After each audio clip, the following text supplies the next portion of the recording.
नमस्कार साथियों, स्वागत है आप सभी का आज के इस सेशन में। दोस्तों आज के इस सेशन में एक इंपॉर्टेंट टॉपिक हम आपके साथ डिस्कस करेंगे।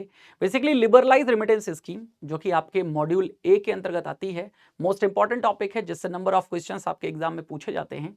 एक अपडेट है तो मुझे लगा कि आपके साथ शेयर करना चाहिए।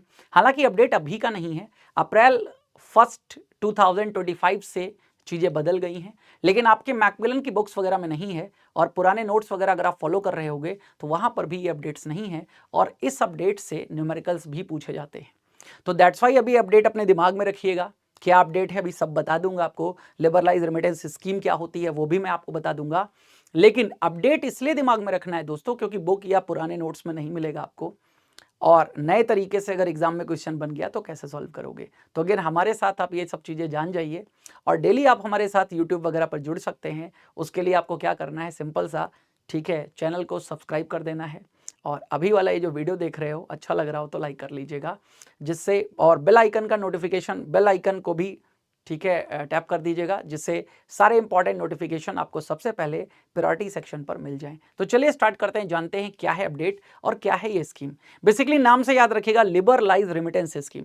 बेसिकली अगर यहां से आपको विदेशों में पैसा भेजना है, किसी भी काम के लिए आपको भेजना हो, अभी बताऊंगा क्या क्या काम के लिए पैसे भेजे जाते हैं, लेकिन आपको अगर पैसे भेजने हैं तो उसी के लिए ये एक योजना है। इस योजना के अंतर्गत आप साल में $2,50,000 भेज सकते हैं। इससे ज्यादा कुछ जगहों पर अपवाद है, एक्सेप्शन है जहां पर भेज सकते हैं। तो आइए जानते हैं क्या है योजना लिबरलाइज रेमिटेंस स्कीम।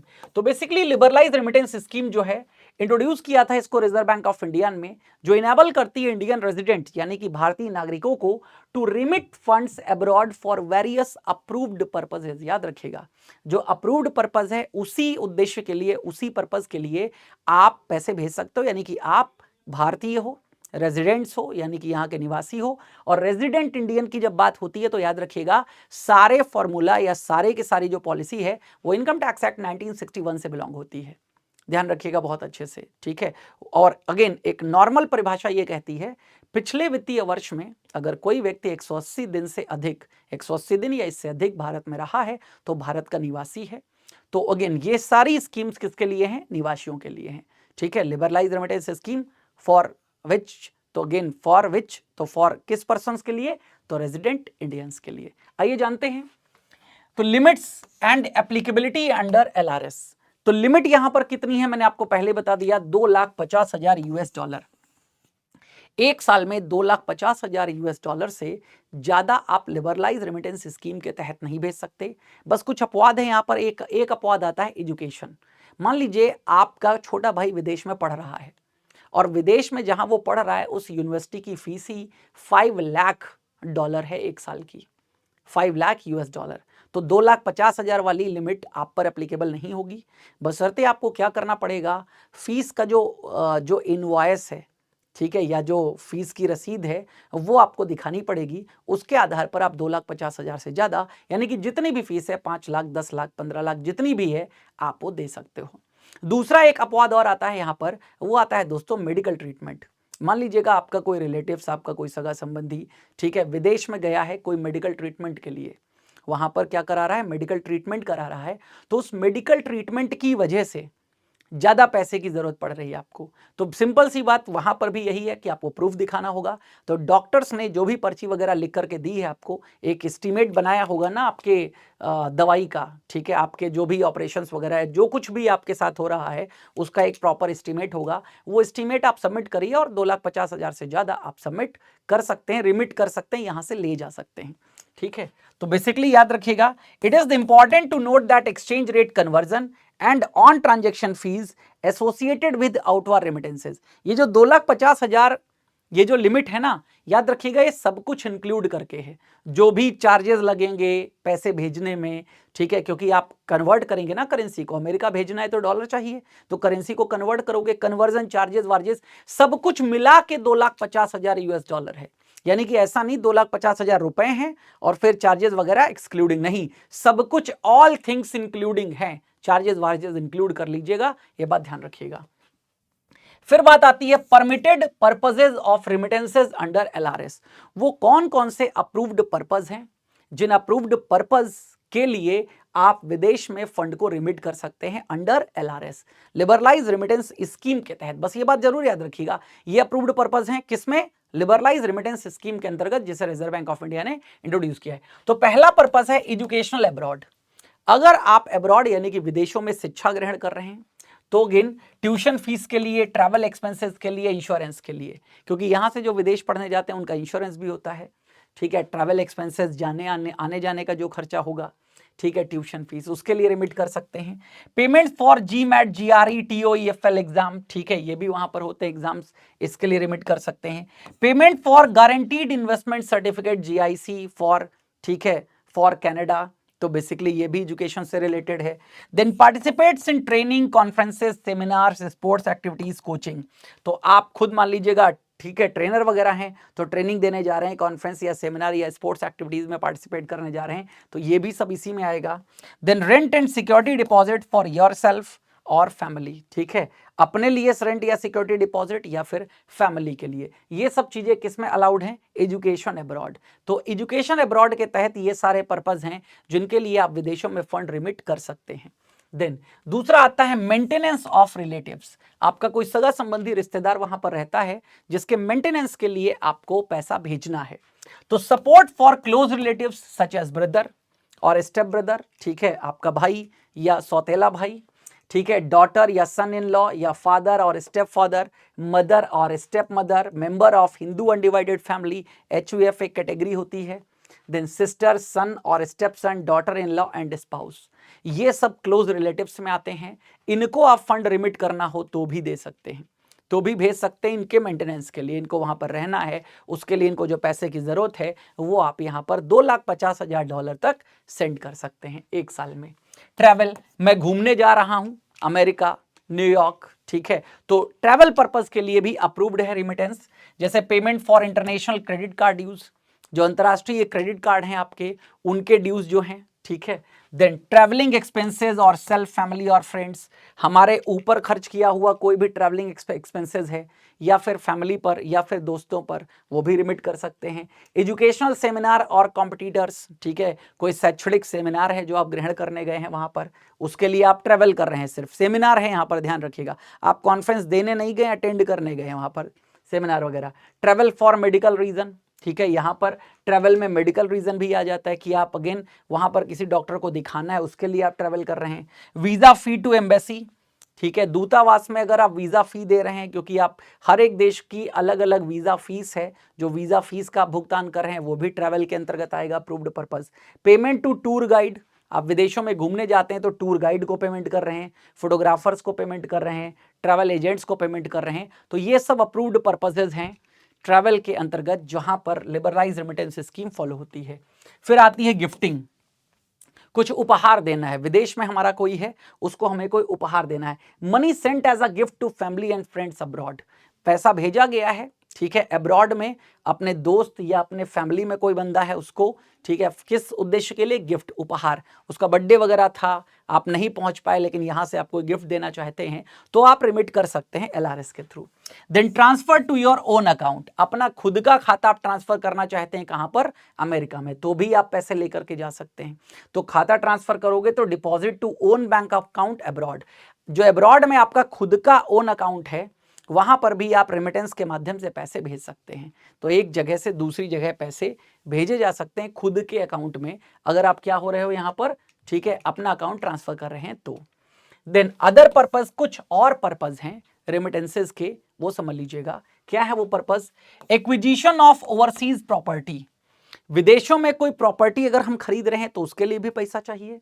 इन्वेस्टमेंट कर रहे हैं, कहीं शेयर्स वगैरह खरीद रहे हैं, इन्वेस्टमेंट इन इक्विटी मार्केट्स और म्यूचुअल फंड, विदेशों में हमने कोई म्यूचुअल फंड खरीदा हुआ है, विदेशों में किसी कंपनी के हमने कोई शेयर्स खरीदे हुए हैं, तो उसके लिए पैसा चाहिए ना, तो रिमिट कर सकते हो।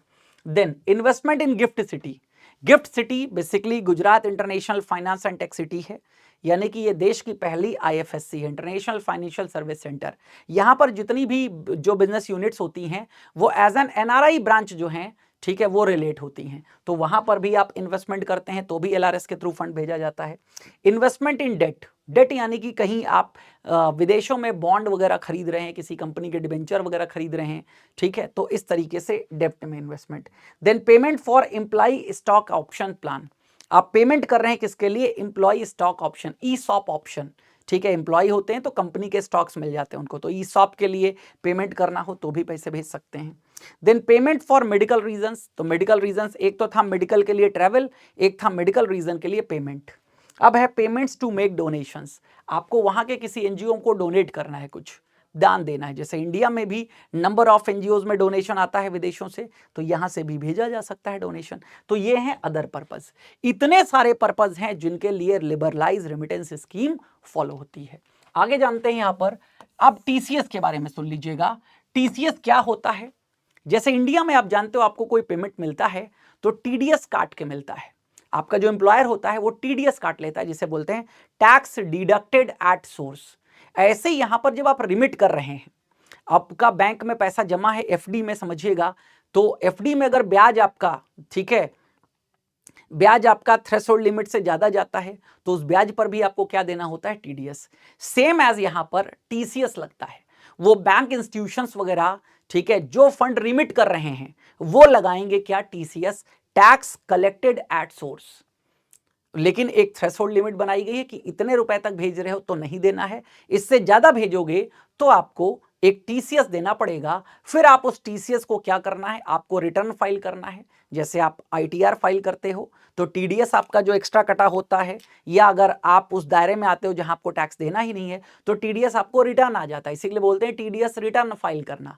ऐसे टीसीएस का भी रिटर्न फाइल करके आप कटा हुआ अपना टीसीएस ले सकते हो। तो बेसिकली टीसीएस का फुल फॉर्म होता है टैक्स कलेक्टेड एट सोर्स, स्रोत पर कर को कलेक्ट करना। तो फाइनेंस एक्ट 2020 इसने टीसीएस को क्या किया था, इंट्रोड्यूस किया था फॉर आउटवर्ड रिमिटेंसेस, जो विदेशों में पैसे भेजे जा रहे हैं अंडर एलआरएस यानी कि लिबरलाइज रेमिटेंस स्कीम के तहत।